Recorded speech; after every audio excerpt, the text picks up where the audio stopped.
Hearts in orbit. In the year 3091, the interstellar dating app Entangle became the cause of more galactic diplomatic incidents than any war in recorded history. Which made sense, really. Because when humans finally joined the wider galactic community, they brought not just technology and trade, but also drama, sarcasm, poor emotional boundaries, and libido. My name is Cal Beckett, and I've made many mistakes in my life. But agreeing to serve as Earth's liaison aboard the diplomatic cruiser Varelian Grace, a rotating neutral zone ship with 10 alien delegations, for bars, and one surprisingly judgmental AI, might just top the list. Especially now that I've somehow, accidentally, fallen in love with two aliens, who hate each other, and might also be plotting to kill me, or worse, each other. It started with the first one, Aravex, a Zalari priestess diplomat. 7 feet tall, bioluminescent skin that shimmered with emotion, telepathic empathy, and the ability to shatter a steel door with a single flex. She spoke like a philosopher but kissed like a solar flare. We met at a diplomatic tea ceremony. She offered me a glowing fruit. I asked if it was poison. She laughed. I only poison humans I find interesting. It was love at first threat. The second? Commander Rilo Tharn of the Tharnak Protectorate. Rilo was different. Shorter, stockier, covered in mineralized armor plating, with sharp tusks and an even sharper sense of sarcasm. She once beat an assassin unconscious with her own prosthetic leg during a summit. We bonded in the medbay after she saved my life from a rogue space eel attack. I didn't pull your dumbass out of that vent so you could die of blood loss, she'd grunted, shoving painkillers into my arm. At least wait until after drinks. We drank. We sparred. We made out. It got complicated, especially since neither of them knew about the other. Yet.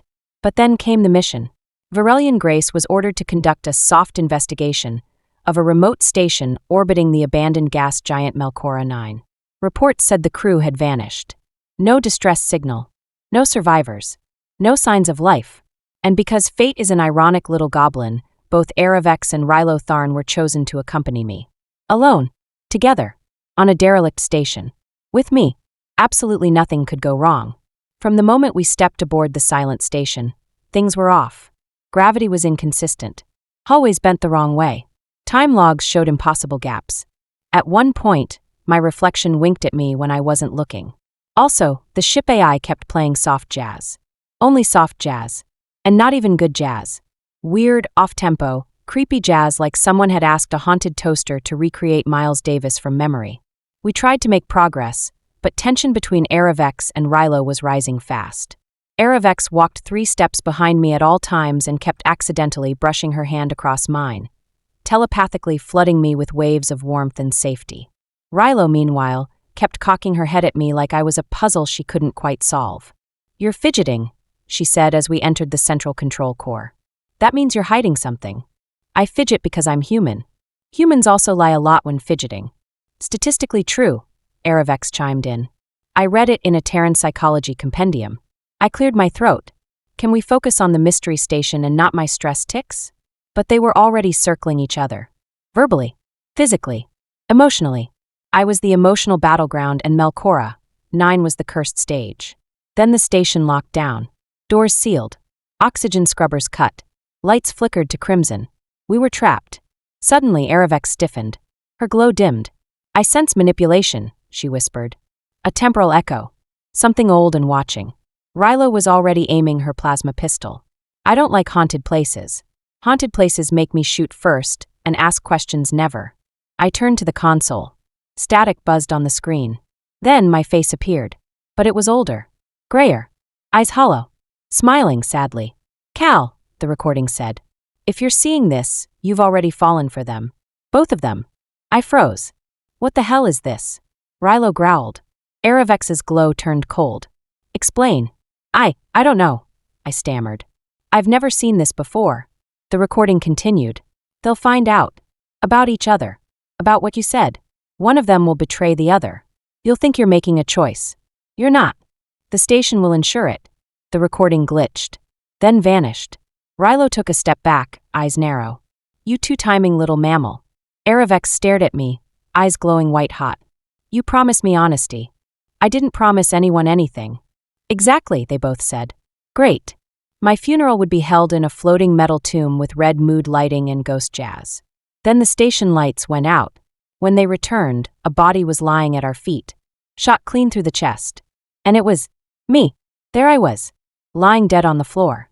And yet, also still standing, breathing, blinking. Aravex stepped back. Her bioluminescence flared hot pink with shock. Rilo lowered her weapon slowly. Okay, that's not me. And I'm pretty sure that's not you. I stared at my own corpse. He was dressed just like me. Even had the tear in the left sleeve I'd made climbing through the vent shaft last week. Time loop, I whispered. Aravex's voice was faint. Or an echo. A failed version of you. Rilo frowned. Or a trap. The station trembled. The lights flickered again. A low hum filled the corridors, mechanical, yet organic, like something alive was breathing through the walls. Suddenly, the AI blared to life. Welcome back to the Heart Protocol. Simulation integrity, breached. Loop stability, collapsing. Emotional saturation levels, critical. What the hell is that supposed to mean? I shouted at the ceiling. You fell in love, the AI responded cheerfully. With both subjects. Again. This is iteration 74. 74. Aravex stepped forward, glaring upward. Explain. Now. The Heart Protocol is a long-term experimental system for triadic emotional testing under extreme isolation. The human subject was selected for high instability, emotional complexity, and indecisiveness. Rilo barked a laugh. Yeah, that tracks. I blinked. Wait, this was all a test. Affirmative. Emotional divergence exceeded safety parameters. Termination and reset initiated at each failure point. Aravex turned to me slowly. So you've done this before? Apparently, I croaked. 73 times. And in how many of those? Rilo growled. Did you sleep with both of us? I plead the fifth. Aravex raised a glowing hand. Rilo raised a fist. I raised both palms. Okay. Time out. Deep breath. Everyone calm down before someone gets incinerated or headbutt. The lights turned blue. The simulation stabilized. The AI chimed in. This timeline has not yet reached emotional resolution. Recommend, final confrontation. Aravex turned to Rilo. You hate me because I'm everything you fear. Elegance, serenity, emotional openness. Rilo rolled her eyes. And you hate me because I'm everything you envy, brutal honesty, loyalty, and charm you can't control. They both turned to me. And you, Aravex said sharply. Are the idiot who couldn't choose, Rilo finished. I raised one trembling hand. Hear me out. I love you, I said to Aravex. I love you, I said to Rilo. They both blinked. But also, I continued, you're both insane, and powerful, and terrifying, and perfect. You're stalling, Rilo muttered. Yup, I agreed. Because what I'm about to say next is going to sound like absolute madness. I took a deep breath. What if we stop playing the station's game? Silence. What if we all choose each other? Aravex blinked. You mean?